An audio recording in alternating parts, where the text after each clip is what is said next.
Hey everybody, Bill here. Welcome back to the channel. Today we're going to talk about resource guarding and how we have fixed Capone's resource guarding when it comes to his food. Now first, before we do that, I want to talk a little bit about resource guarding. So what is it? It's when a dog feels like it has ownership of a resource, such as food, such as a toy, such as their bed, a space, perhaps a person. It feels like it has ownership of, and it needs to protect it from other people or other dogs or whatever. So in Capone's case, he resource guards primarily his food.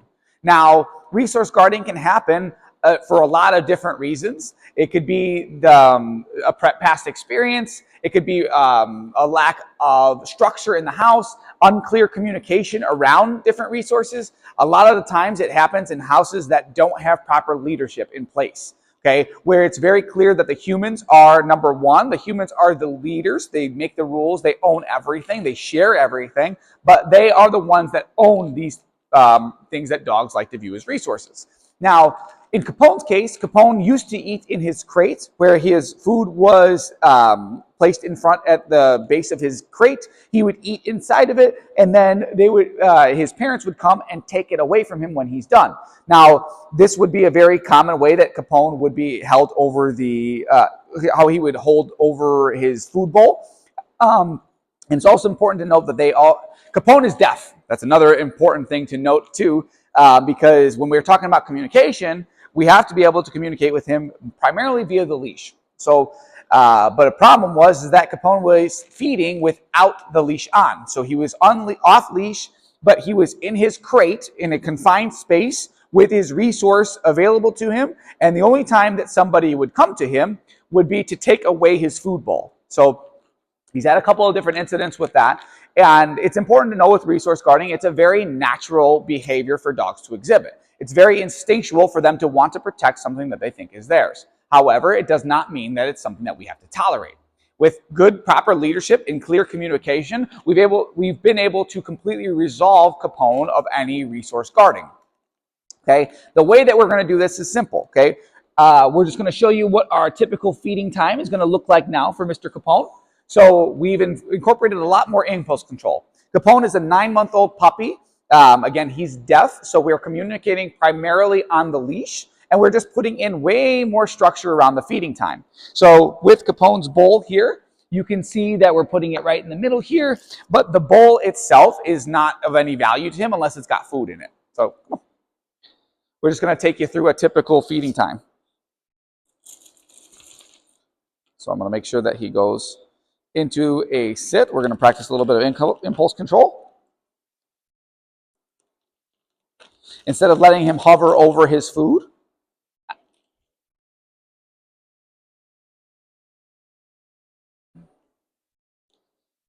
you can see he gets excited, and I don't blame him for getting excited. However, that is not a way to get food. We're not going to be able to, we are not going to be getting food until we're in a nice calm state of mind. Just as such.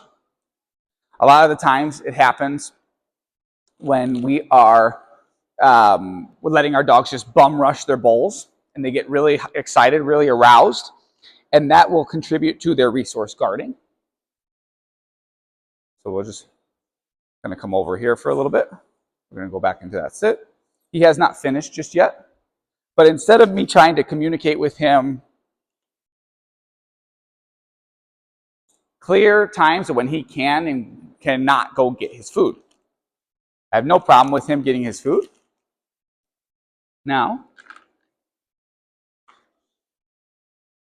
a big difference that we're changing too is now when the human comes over to him when he's eating, it's not to take anything away, but rather I'm here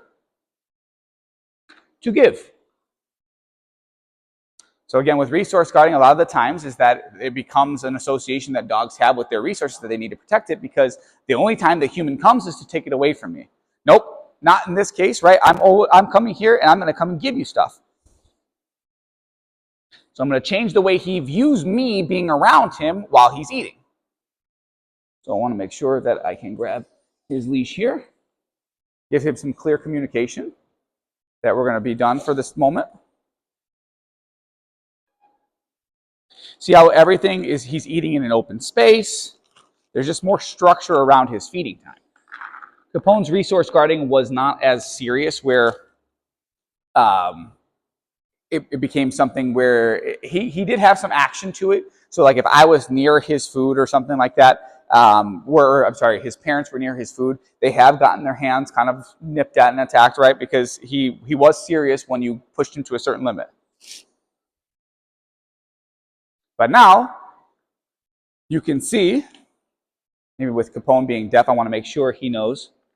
I'm going to kind of boop him on his head here. Just kind of send his food all the way around. But I want him to understand that you don't have to worry about me being near you. I'm not coming to take this, not at all. I'm coming here, and I'm going to be giving you more food when I do come. So it's a very good thing when I come near you when you're eating. It's a very positive thing. You don't have to fear me at all. I'm not coming to take anything away from you.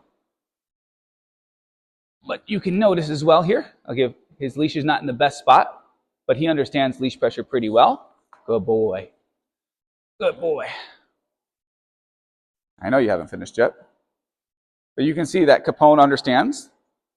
Again, remember, I have to communicate on the leash with him, so he understands leash pressure very well, so that there's just more structure around this time. Notice how calm he is, right? When he is, nope, nope.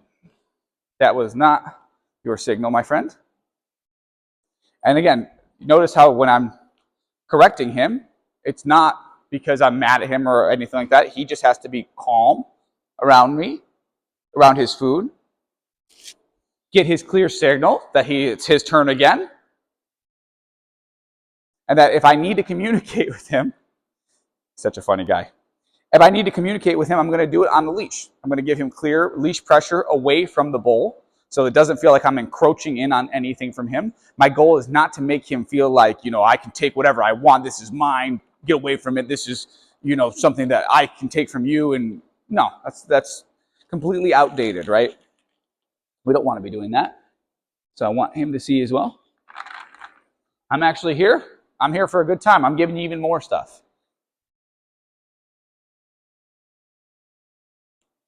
You can see Capone loves his food.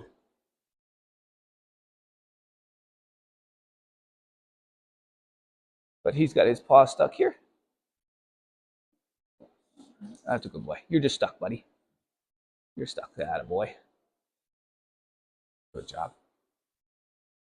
We're just putting a lot more structure, a lot more boundaries around feeding time. We're not eating in an encroached space. An enclosed space, I should say.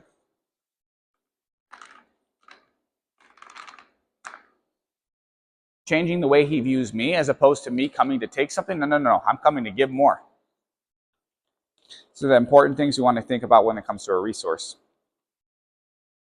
I never want to be in a position where he feels like I'm taking something from him. But Capone and I have a very good, very strong relationship that's based on my leadership. Me giving him clear instruction, clear communication at all times. And that way we're not in a point where he doesn't understand his job or his assignment. He could go nuts for his food right now. You can see, just watch his body language, how he's calm, how he's understanding. He knows when he can go for his food, when he can't. And doesn't mean he doesn't make mistakes. That's okay. You can make mistakes. I'm going to communicate on the leash that it was a mistake by bringing you back to where we were, and we're going to start over again, right? You have to wait for your signal. Once you get your signal, you can do what you'd like. You're stuck again, buddy. You're stuck again, buddy. So we're going to do it one more time.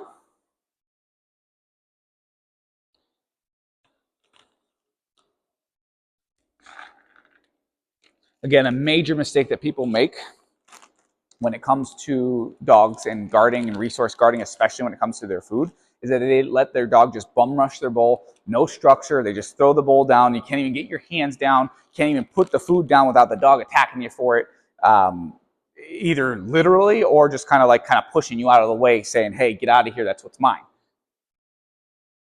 But no, we want structure. We want boundaries. We want this to be a very calm time, as opposed to it being frantic where the dog is demanding their food. No, we address that very early on here. If I need you to come away from your food, I'm just going to communicate with that on the leash. And you can see, again, you're getting absolutely zero resistance from him because the communication is crystal clear. That's why he's not, there's nothing to misunderstand here. You're getting your clear signal when it's your turn, when it's not. I'm not going to be messing with you. I'm not going to be trying to put my hand in your food or anything like that. No, none of that. But I will tell you when it's your time and when it's not.